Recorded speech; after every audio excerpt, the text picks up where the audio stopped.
All right, thank you, Caroline, for starting that. So, just a couple of logistics. We will take Q&A at the end, but during the call, if you want to type in any questions in the chat box, we'll either address them in real time or basically wait until the end to talk about them better. This is an introduction to cold emailing. And now, cold emailing in general is a very large topic, so definitely not going to cover everything today. But I will give you some of the key introductions, what it is, how it's run, some of the tools that are out there. Plus, we'll spend a little bit of time looking at some of the best practices. And then further series in the future will really deep dive into some of the best practices, when we look at all the different elements of it, from subject lines to preview text to body. Each of those in itself is I'll call it a course by itself. So with that, we're going to go ahead and get started. So just in general, when cold email, of course, is about finding new customers for your product or service. And we all know this is fundamental for growth. And businesses create awareness to find prospective customers, and there are several techniques for this, right? It's not a one thing matches all.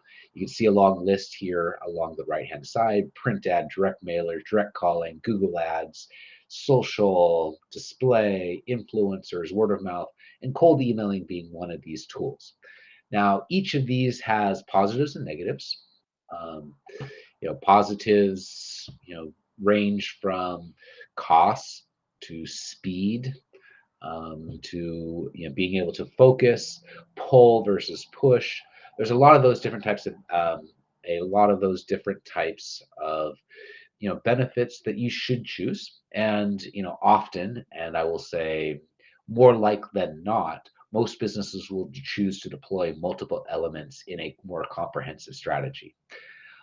Saying that, I have, and I'll even say we have some of our current clients who've chosen one, and that's really what they've doubled down on, and they've built their business around it, and it's highly successful in one of these strategies.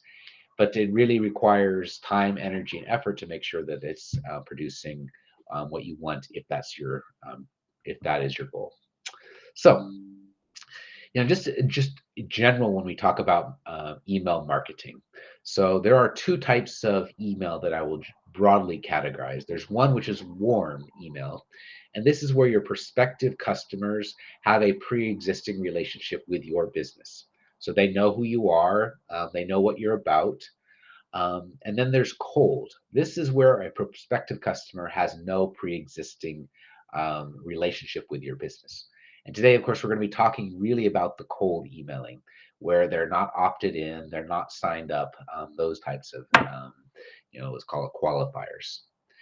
And when you do look at these, and the reason we do kind of separate them down here is we do it two ways. So in warm emails, we would normally say these are more like broadcasts, or campaigns, or depending on the series that you, or the tools you use, what they're exactly called. But this generally, you want to target compelling content, beautiful design, engaging and value adding. And this is usually the key thing here: is it's sent to a large group of subscribers all at one time. And that is one major component of the email marketing strategies. Cold email, on the other hand, is generally straightforward looking email, and it's targeted at generating a very specific response or a single call to action. And you're normally doing this, and this is the way it's actually meant to come across, as sending to one prospect at a time. Of course, you're sending to a lot at the time, but the way it's supposed to read and feel is you're sending it to one prospect at a time. And while doing that, and this is reason why I put this so close to the front of our presentation, is compliance, especially with cold email, is so important. And there are two different types of compliance that I want to measure, and these are really, one of them is regulations, so both at the federal and state level. And you see here, there's the FTC, European Union, of course, if you're outside the US, California Consumer Privacy Act, CCPA. There are a number of these that are around. And the objective And these regulated, you know, these regulated bodies have put this in place to protect individuals' information and respect their privacy rights. Now, high level, and I'll talk a little bit about these going in the next coming slides. High level is if you're not compliant, you're putting yourself at risk of fines. And so, why it's very important to pay attention to what they are. Fines is really kind of the worst case scenario that you could face if you do this wrong. On the other side is the email service providers. These are the Googles, the Microsoft, Yahoo, number of other ones out there. And their objective is to provide their customers with good email experience. And the consequences of non-compliance, and this is usually where most people go wrong, is wasted time and advertising budgets, and ultimately then lost sales as your prospective customers never receive your message. And I'll talk a little bit about this in a minute, but the biggest reason here is if you don't play by the email service providers, so number two's rules, your email never actually gets to the customer and or your prospect or your target, which is why it causes wasted time and wasted budget. So first, a little bit about the CAN spam. I mean, most of us, at least on this call, will be out of the US. And this act was established in 2003. And this it was, basically a national standard for commercial email. And that was, really the compliance.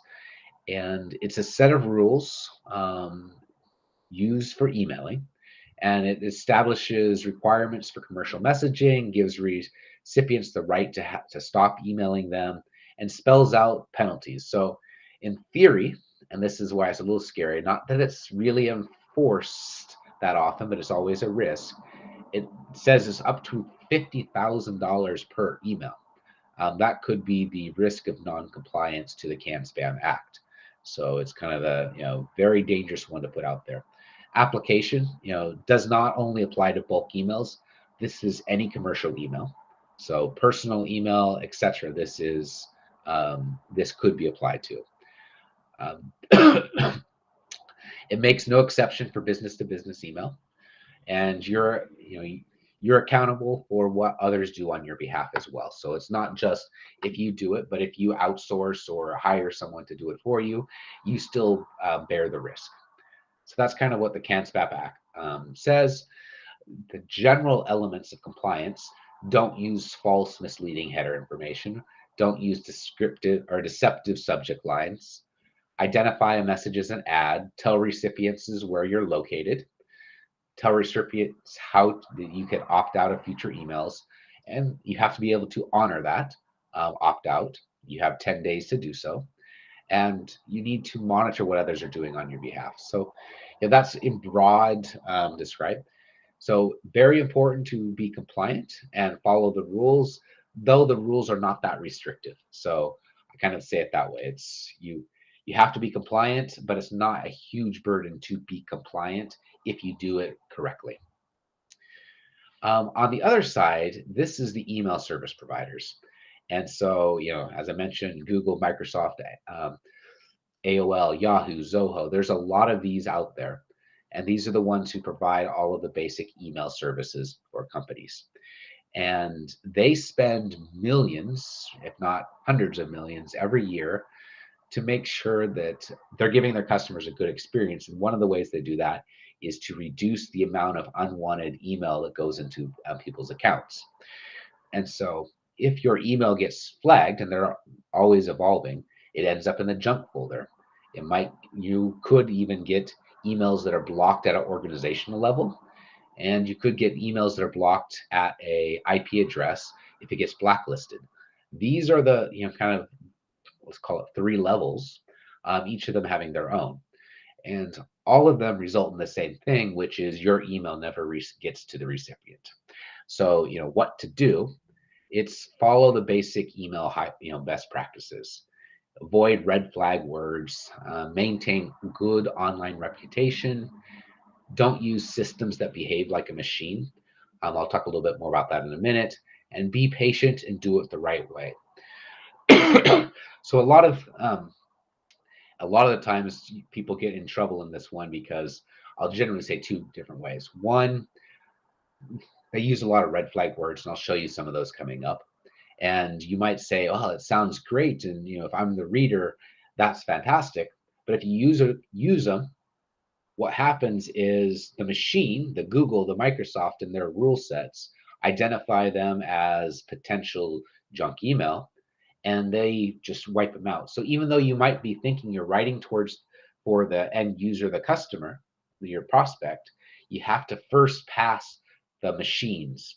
And the machines are the ones that are going to make or break your program as a first step because you need to get past them.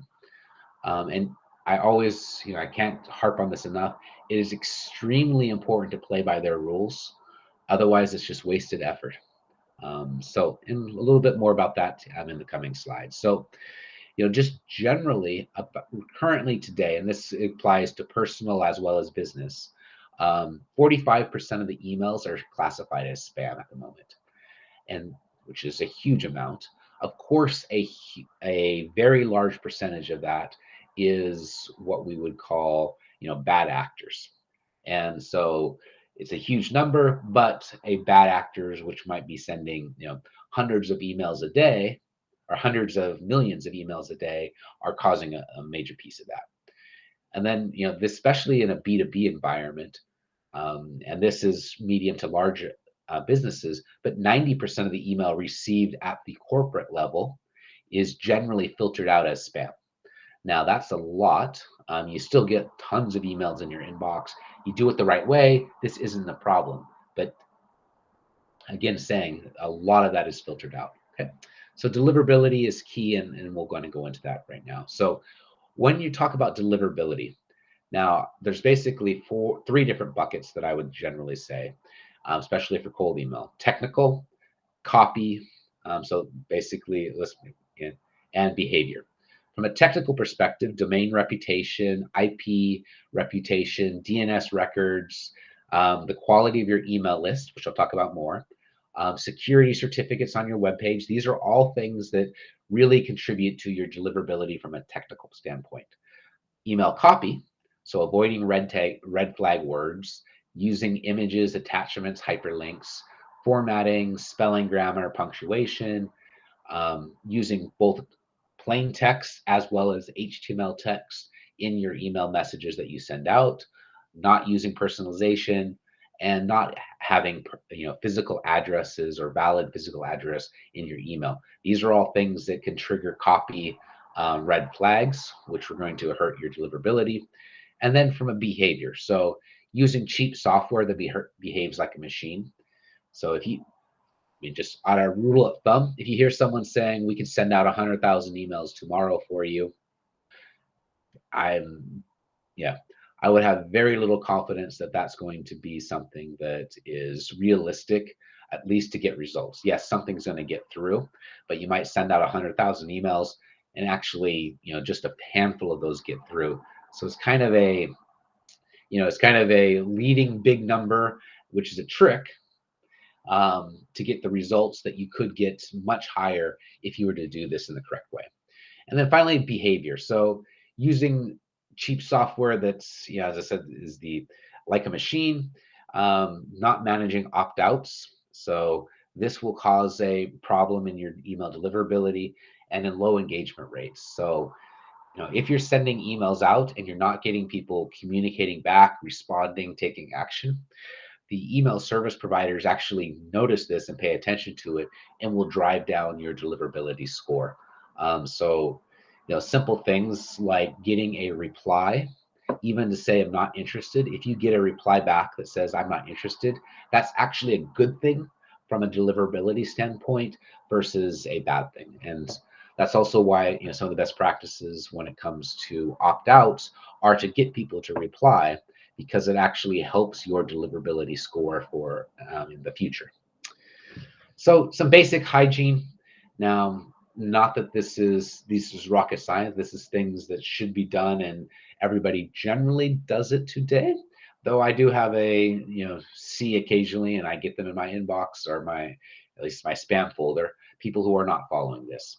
But use proper spelling and grammar. A lot of ESPs will check for this now.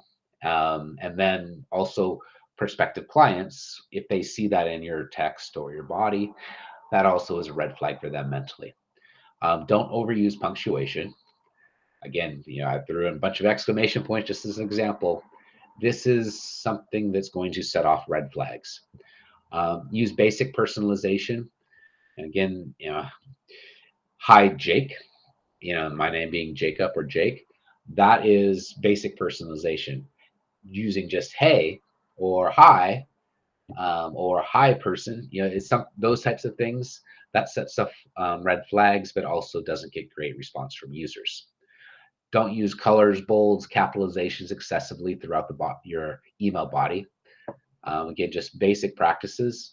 Most people follow this today, but it's still something that's out there, which kills deliverability for certain people even today. And don't send attachments. So this is a major red flag. Again, not something that most need to be told about, but sending a cold email with an attachment, even if it's a case study or something like this, very bad idea. That will almost surely be blocked, and the end receiver will never receive it. So a couple of other things to keep in mind. So when it comes to ESPs and or sort of the Google, email service providers, the Googles, etc. Um, low engagement is driven by a couple of different things, or at least I bucketize them in this way. So a bad email list. So if you purchase an email list, nothing's wrong with that, right? There's a lot of them out there, but there are good and there are bad ones. And if you buy bad or a poor list and you just blindly send it to everyone in that list, it's going to cause you deliverability problems without question. So these deliverability issues can be bounces, email abusers, spam traps, catch-alls. I'll give you a little bit of definition of what each one of those is on upcoming slides. But the more of these types of things that are in your email list, and if you actually send to them, you're going to really risk your reputation. And you know, as 1%, the percentages of bounces per email sent is a metric that's going to make or break your deliverability score. The people who report you as spam, and these are email abusers, and there's people and they're actually on lists out there, and then you can actually check for them.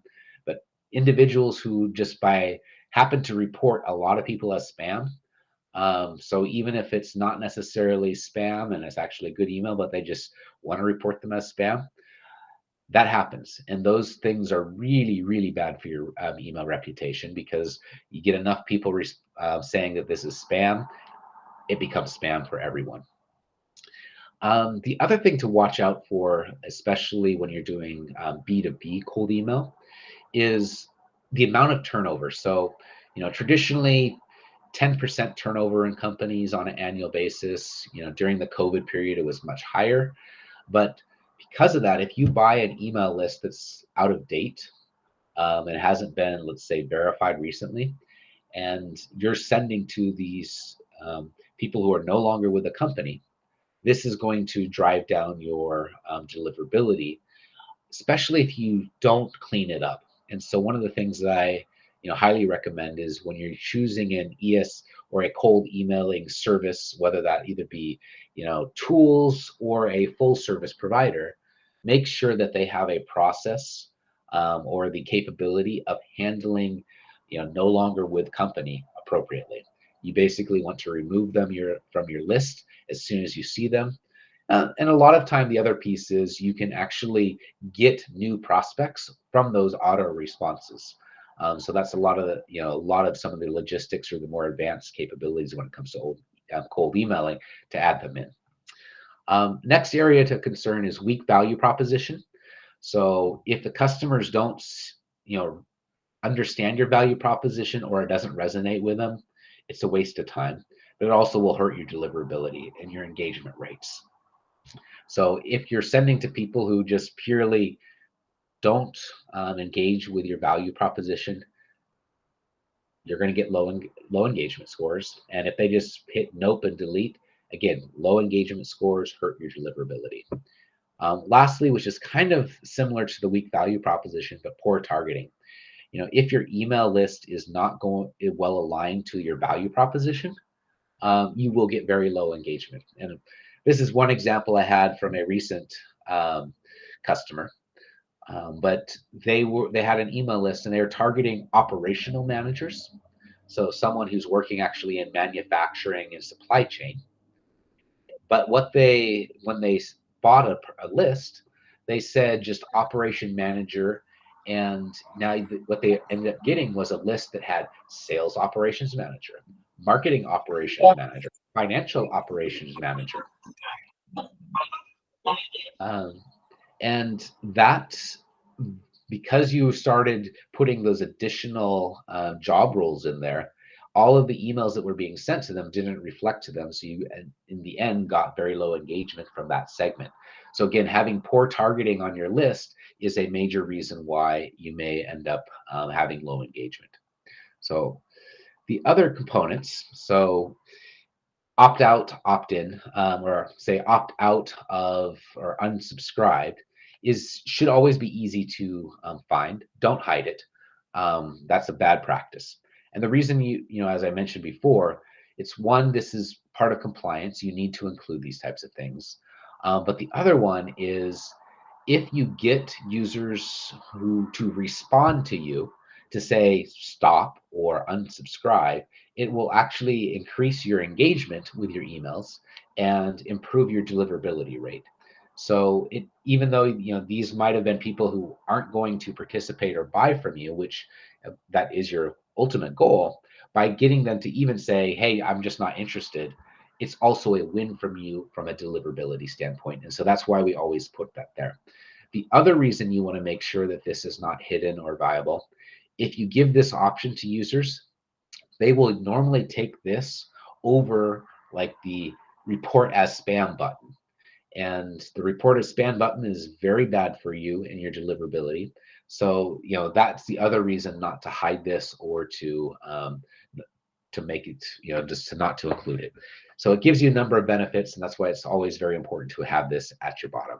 And there's just very simple things that you might do is just say, hey, if you're not interested, respond with stop. A very simple one, a very basic one. And another one is, if you're no longer wish to hear from me, respond with stop. These are again, just very simple ones. There's a lot of variations of this, but those are the ones that I generally prefer because it's very easy, it's very common, and people understand how to do it. The other thing that, another element, just a couple of best practices, including too many URLs in your email, especially cold email, will really negatively impact your score in terms of deliverability. So this is an example I had here in my inbox recently. Nothing, overall, there's a lot of things that I would change in this email.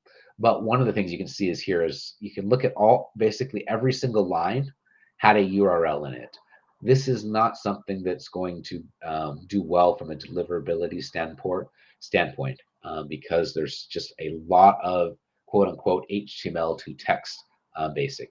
So I would just really simplify that down. On this one, I would have used probably one clear URL. That really says, and maybe it's just to save my seat, but you want something that's simpler, that's more natural, because this will triggered as a get triggered as a issue.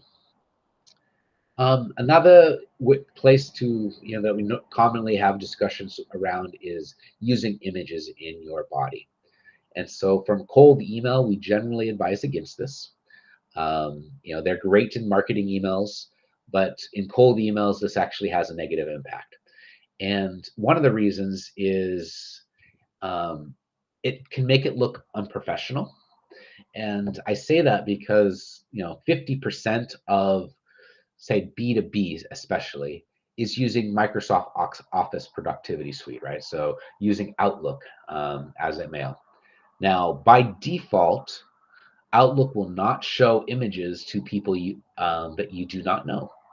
So you get an email, and this is how it would look. Like if you put an image in the first, you basically get this, you know, ugly little box that says right click to download the picture. And so it defeats your purpose. It requires the user to take extra steps. If they do, um, a number of bad things happen. So as I said, I don't recommend using images in there. It's possible you may do it sometimes, but just be aware that, especially in B2B, 50% of your users probably won't even see them without taking extra steps. The extra steps you want them to take is usually responding to your call to action, not necessarily downloading the images. Excuse me. So when you look at your red flag words, this is the other key piece. And this is some, just a high level of some of our favorites. There are hundreds more that you can find out there that are just kind of these red flag words. A lot of software will now also help you identify those in your emails. But these are things that the ESPs will read your emails and look for and determine if they think that they're going to, get to the inbox, end up in the promotional tab, or go straight to the junk folder. And so, some of these people love to put in their email bodies because they sound great, especially if you're the end user, right? Number one, millions, call, deal, guarantee, giveaway. All of these are buzzwords that you generally think that if a user reads them, it will have a good impact on your business or your response rate. But the problem is they may never read them because you included them. And so that's the kind of the trick here is you first need to make sure they get past the ESPs before you get them in front of the user. So start with thinking, how do I get that past the ESPs first, and then use it. Saying that, there are a number of let's say number of things that you can do inside of these to make them a little bit cleaner. Also, what we've seen is that the ESPs have gotten, so the Googles, the Microsofts have gotten better at understanding context. So instead of just looking for the word blindly, it will understand if it's being used appropriately in a sentence versus, just some big, flashing red light. So that does help. But still, the more you can avoid using these types of red flag words, the better it's going to be for you, at least to get past the ESPs. Now, a little bit on your email list, and I mentioned this, and I'll kind of wanted to, is your email list quality has a huge impact on what you're on who you're sending. And these are just 6 examples that I pulled randomly from some of the last ones I've run, email list validation. But you can see 68, this one's basically 70% or 69% was a valid emails. This one had 97. This one had 30%, 62, 33, 73. It's all kind of all over the board, depending on the quality of the email list that you did. Our, let's say our company, we won't run anything that's not valid with a small caveat, just because of the bad implications it could have. But you can see what that means is, some of your list, if you're buying them from less reputable sources, only 33% of the emails that you purchased are actually something that's usable. And so, especially the ones who are, will sell you, 10,000 for, a few $100s. Those are the ones that are start getting a little bit sketchy. Now, there's on the other end, you have the other ones who are charging 50 cents an email or a contact. Now, those generally have much higher, much higher valid email percentages, but of course, you're paying more. So in the end, you probably pay the same no matter who you're going towards. But it's just something to really pay attention to and don't let this surprise you. And then, these are just some examples of what you're actually finding, but, valid emails, the email should be real. Looks like it's safe to say, to send to. Catch-all is one of the things, especially in, businesses. It basically is, you send an email in and it just routes it to a specific box. So generally they're not necessarily bad, but they're not necessarily good either, because what it's saying is that you send it to this address and it just goes to a random inbox that's usually not monitored within that business or that group. So the likelihood that you're going to get any response from it or that anybody's actually going to read it is relatively low, though it doesn't necessarily hurt you. And then you start getting into the spam trap. So companies will set up email accounts that basically say anybody who sends an email to this account, we're going to identify them as a spammer and therefore block any email coming from that domain in the future. Those are really bad, right? Abuse, this hurts your deliverability. So it's people who, I think I mentioned a little bit earlier, people who just like to report you as a email as spam. So basically, any email that they don't want that comes into their email, they just report it as spam, whether it's actually spam or not. But that hurts your domain reputation. Do not email. This is also a very specific list. Usually, a lot of your validation tools will maintain this. It is an account that you just purely don't want to send for a number of the reasons above. And then unknown, relatively a small percentage of emails come back as unknown, but there are lots of different reasons why. So server down, anti-spam system blocking, et cetera, et cetera. Now, just for the sake of time, I will kind of skip over this because I think we want to do this in future presentations, but there are 3 different elements that you're going to want to look at when it comes to your email message: subject line, preview text, and email body. The first 2 are really about the goal of opening your message. The last one is getting your customers to take action. And as I said, each one of these is probably a webinar in itself because it is detailed information. So I will skip for that. And just wanted to wrap up on a couple little things. So first, tools on the market to enable cold emailing. There's one, it's Workflow.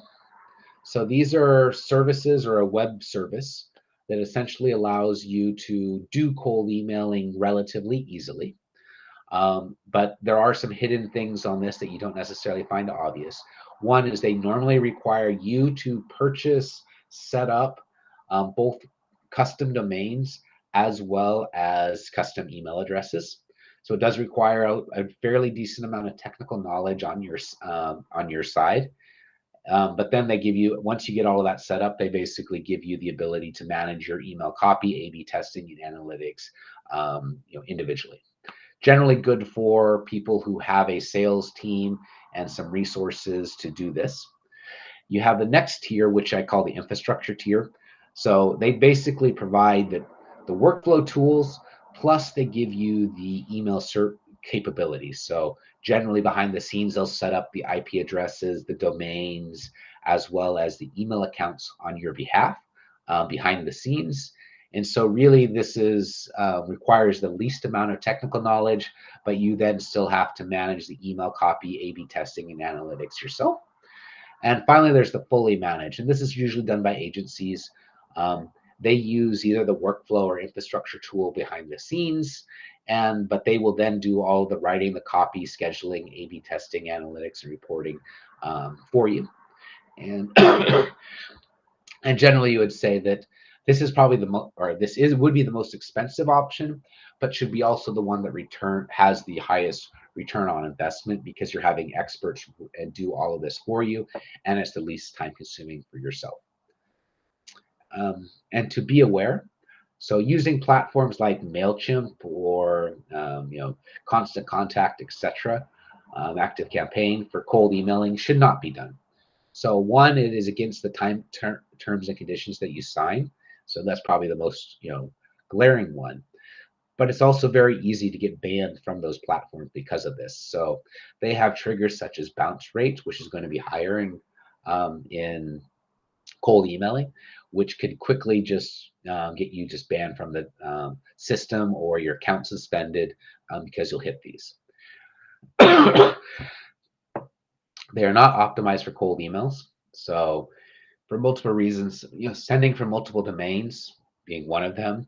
Also, the way they send is not in a, let's call it human way, it's a machine way. And those things will trigger the email providers to think that this is a machine, which also triggers and lowers your deliverability score.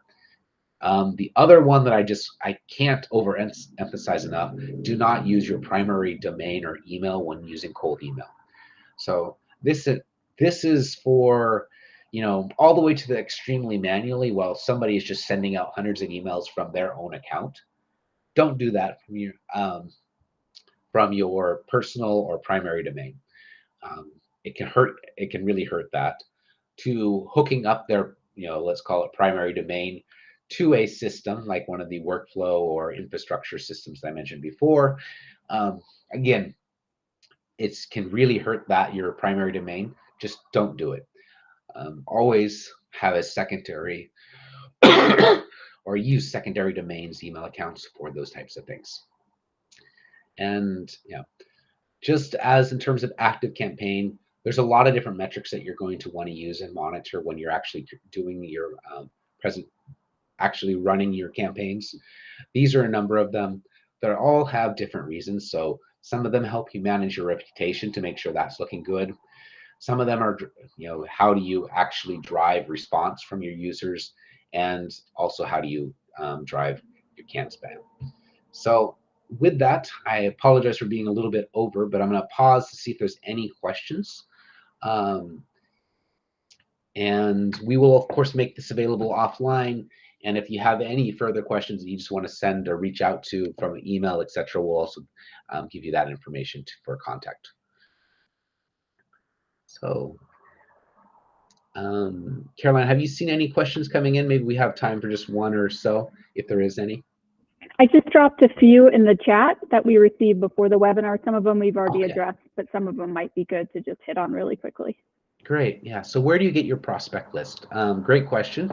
So just from that perspective, you can get prospect lists from a number of different providers online. Usually there are two different sources. One is generally a subscription, which are the higher end ones. So you pay a monthly subscription, and they have tools that really allow you to focus on defining great prospects. The other type of provider is someone who just actually sends you lists, and it's kind of on an as needed basis.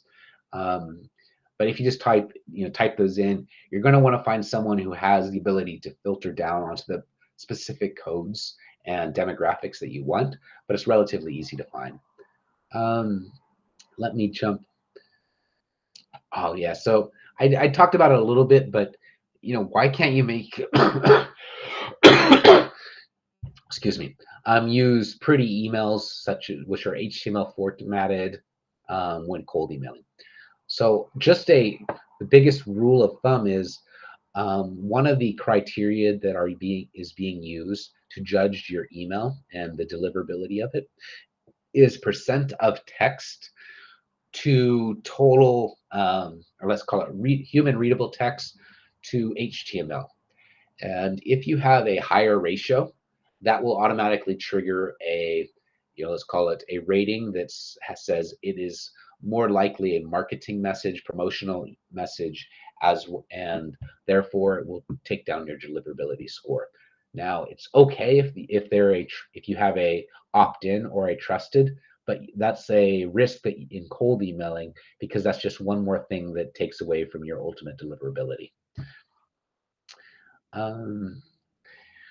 Yeah, let's see. And warm-up period. So it's a great question. So in cold emailing, we mentioned a lot about setting up secondary and domains and email accounts, and you do have a warm-up period because of this. So one of the things that will trigger a low deliverability or increase your, let's call it spam risk, is a domain that is less than, so less than 15 days is really bad. You don't want to send cold emailing if your domain is less than 15 days. After 15 days, you want to kind of warm that up. Ideally, your domain should be 6 months or older, but of course, we're not waiting 6 months. You want to basically wait that 15 days and then slowly ramp up from there to get to your maximum. And so that's kind of why there is a warm-up period. Same thing is for your IP address that you're sending will go through. that needs to be warmed up. That needs to be, triggered and associated with safe sending. And similar to your domain, also your email address. Those things, the age of your email address, and specifically the track record that email address has over the prior 30 days, contributes to let's call it your deliverability score in the end. So with that, I know there's a few more questions, and we'll probably put those in a separate Q&A document, but I really thank everyone for attending. I hope you got some useful information. As mentioned, we'll make this available to you offline.